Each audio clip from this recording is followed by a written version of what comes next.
Happy Victory Friday, Browns fans. Welcome on into the Cleveland Browns Report. Matthew Peterson here after Cleveland's 24-19 win over the Steelers.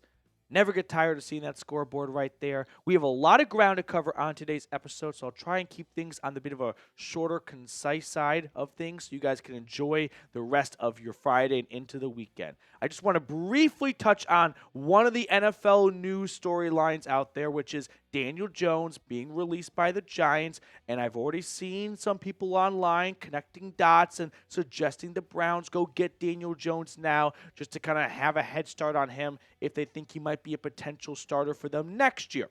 I'll just say no. I would proceed with Jameis Winston. I don't see any reason to add Daniel Jones to this roster. So if you're wondering if there's even a remote chance, big thumbs down for me. I have zero interest in adding Daniel Jones. He is not a good starting NFL quarterback. I don't think the Browns are a right time for him. I'm going to veto this idea altogether. Now, with that being said, let's get on to the main course for today, which is Kevin Stefanski's job security after this win, and then some of the big takeaways coming out of Thursday night. I think we can all agree that after this win, Kevin Stefanski's job is safe. There was some chatter before the kickoff on Thursday night about maybe this being a game where if it goes south, Stefanski could get the axe. Ultimately, the Browns put together an incredible performance at home in front of not only their fans, but Jimmy Haslam especially. And I think we can all agree Stefanski's job is safe. And I think we can also start to agree it's impossible to start Deshaun Watson again. I mean, we have seen just too much evidence that Stefanski can work well with any quarterback that's not named Deshaun Watson. And Watson falling off a cliff this year is not 100% his fault when it comes to the offensive failures and shortcomings. Through the first 7 weeks of the year, the offensive line was extremely banged up. They weren't playing well. There was no run game. But at the end of the day, I'm watching Jameis Winston just deliver great passes over the middle of the field, something Watson was not able to do, and this team be a much better offense. The ball moved down the field, points go up on the board, and there's just no way you can come back from this after Jacoby Brissett played better than Watson, after Joe Flacco played better than Watson, and after now Jameis Winston playing better than Watson. For anyone to make the argument of Deshaun Watson has to start next year. Now, the argument that the Browns are going to come up with is we paid him $230 million. And ultimately, that's a little bit of a trump card that we can't get past. If Jimmy Haslam goes to front office and the coaching staff and says, listen, I didn't pay all this money for him to be a backup. So you guys have to figure out how to make him effective and resurrect his career because that's what I'm paying you to do. I don't have a real response for that other than no. But it's hard to tell a billionaire and the owner of a team no. So this is going to be quite the story to monitor during the offseason, but that's what it's for, the offseason.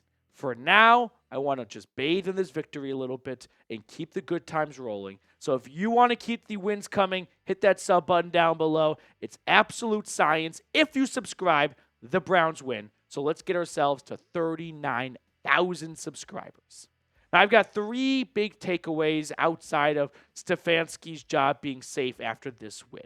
First big takeaway, Myles Garrett takeover.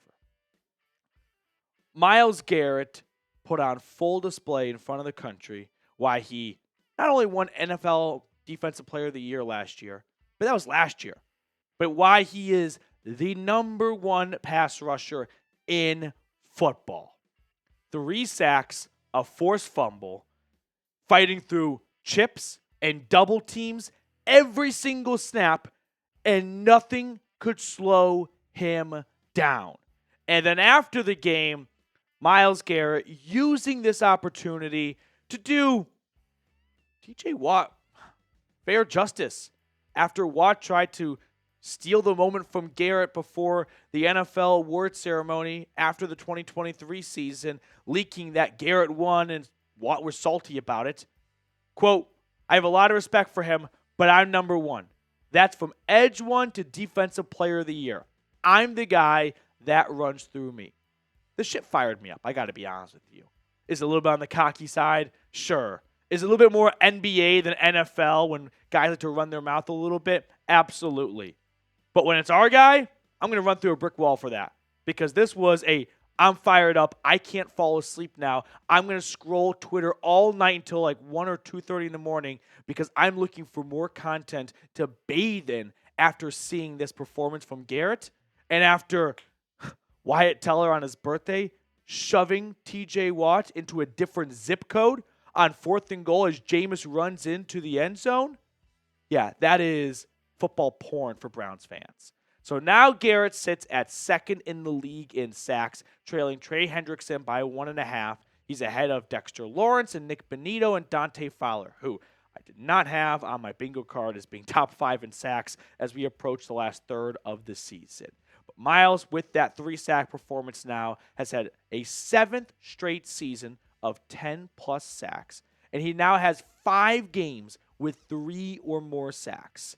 And he's just entering the prime of his career. He's just in the prime of his career. There is a lot of great football ahead of Myles, and he is not slowing down whatsoever in the slightest. So this is ultimately, I wouldn't say, it's a little bit of a silly fight that Browns and Steelers fans have when it comes to who's better, Garrett or Watt, because they're both generational players. They are both future Hall of Famers, and they just happen to be from the exact same draft class and play in the exact same division. So they're constantly stepping over one another, when in reality, they're both very good players who play slightly different positions. Myles Garrett is a versatile defensive lineman. He lines up anywhere on the D-line. We've seen him line up over the center. We've seen him line up over both tackles. TJ Watt is an outside linebacker who strictly plays against the right tackle of opposing teams. He'll drop into coverage, something Garrett doesn't do. They're both really good players. But Myles Garrett's number 1. And how do I know that? I mean, we can go back and forth all day with different stats and talk about the double team metrics and whatnot, but just look at the eye test here for a moment. What player do opposing offensive coordinators lose sleep over and throw 2 or 3 guys at to just try and slow him down? It's 95. So if you enjoyed the Browns beating the Squealers, spam CLE for me in the chat. I want this weekend to be the best weekend for Browns fans because there hasn't been a lot of fun this year, but let's make this one last. Let's stretch it out. So spam CLE if you are still enjoying that win. That's my first key takeaway. Second key takeaway, unpopular opinion, I think you should still build a dome. Don't throw anything at your screen right now. I'm going to explain myself after what was an incredible viewing experience. It was like watching a football game in a snow globe. You kept shaking it up, and the snow kept coming down, and it was so fun to watch, and I'm not taking that away from anyone. But I don't think that one game should prevent the Browns from doing what is best for this team long term.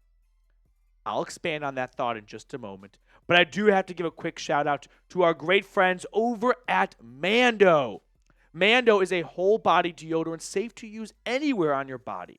Now, I walk to work most days. It's about a 30-minute walk, which in the Texas heat can cause me to work up quite a sweat.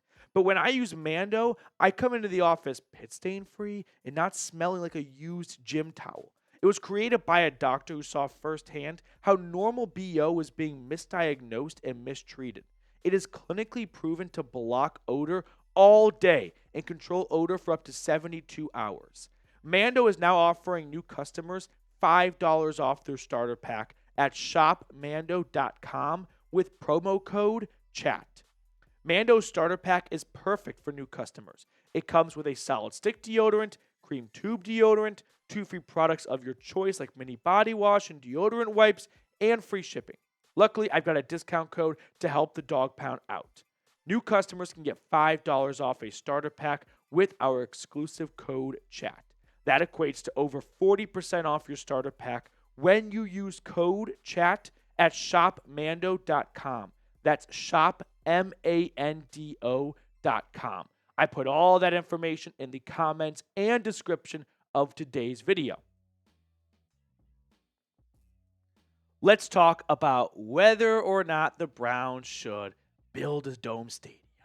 I mean, Everyone on the internet after this game and during this game was tweeting out, you can't build a dome. We love this type of football. It's AFC North football, right? You've got Sir Yacht tweeting it out. You've got Ross Tucker tweeting it out. Everyone and their mother was saying, after watching this game, it would be a crime against humanity for the Browns to build a dome and rob us of future games like this, which is a picturesque football game in November. And don't get me wrong, it was an awesome viewing experience. I'm also willing to wager that every single person that tweeted that out was not at the game. And as fun as it might be for us to watch it on our couches, might be a little bit different for boots on the ground. But I think the Browns should still proceed with building a dome stadium in Brook Park. Or if they can find a way to do it in Cleveland, awesome. But that sounds very, very, very unlikely.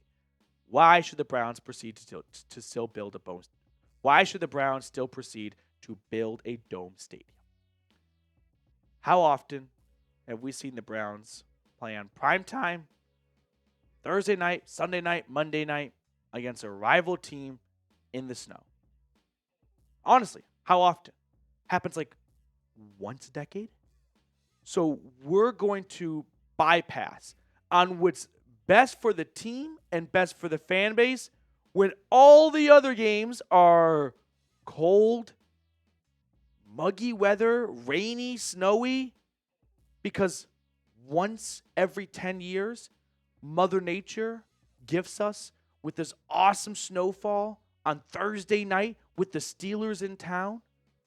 If you have this energy right now, you better keep that energy when there's no snow and it's -10 wind chill and the Browns are losing at home to the New Orleans Saints in December.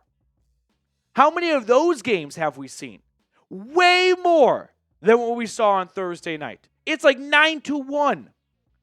So we're going to freeze our asses off because for every 10 times the Browns play at home in November, December, January, 1 out of 10 times you get a game like we saw on Thursday night. And the other 9, freezing your ass off, whipping winds coming off the lake. No, I'm not going to let recency bias, which this just seems like textbook, like study in college recency bias, make me forget about all of the cold, miserable games that the Browns, by the way, have not benefited from. There's no advantage to it. If there was an advantage, they would not have won one game in 2 years combined.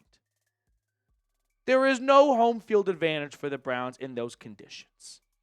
Their starting quarterback played his first game in weather below 40 degrees. So I am not buying that the Browns have the upper hand in those types of games. They won this time. How many other times have they lost? I am still in favor of building a dome. I understand that 1 out of every 10 years, we will be robbed of an opportunity to watch a really cool game get unfolded. But has anyone ever complained about the Vikings not having a really cool, snowy game or the Lions? No. Because you know what happens with these projects all the time? Is initially, it sounds awful. And then we get used to it. And then we like it. Because Henry Ford has one of my favorite quotes. And it goes something like this. If I gave them what they wanted, I would have given them a faster horse. People don't realize it right now, but they want a dome.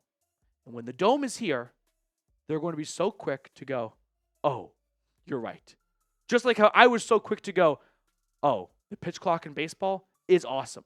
After not liking the idea initially, because I felt like it was a rule that was created to favor people who don't watch baseball, instead of those of us that do watch baseball and like the way it is. But very quickly, everyone came to their senses and went, yep, this is a good move. And the same thing would happen when this dome is built. And the Browns are playing in a nice temperature-controlled stadium when it's -20 degrees outside and everything is hard as a rock and there's no cool snow and everyone is freezing their asses off. Third and final key takeaway. Jerry Jeudy's awesome. The Browns really hit on this trade and this extension, which was definitely a gamble on. The last couple of weeks, Jeudy has been fantastic. This year, he's now up to 645 yards, 2 touchdowns, 45 grabs. He's been putting together some really big games for the Browns as of late. I mean, not just last week against New Orleans, but take on Thursday night, for example. He gets targeted 6 times. He catches all 6 targets for 85 yards. Some clutch grabs to keep the drive alive on 4th down, especially at the end of the game.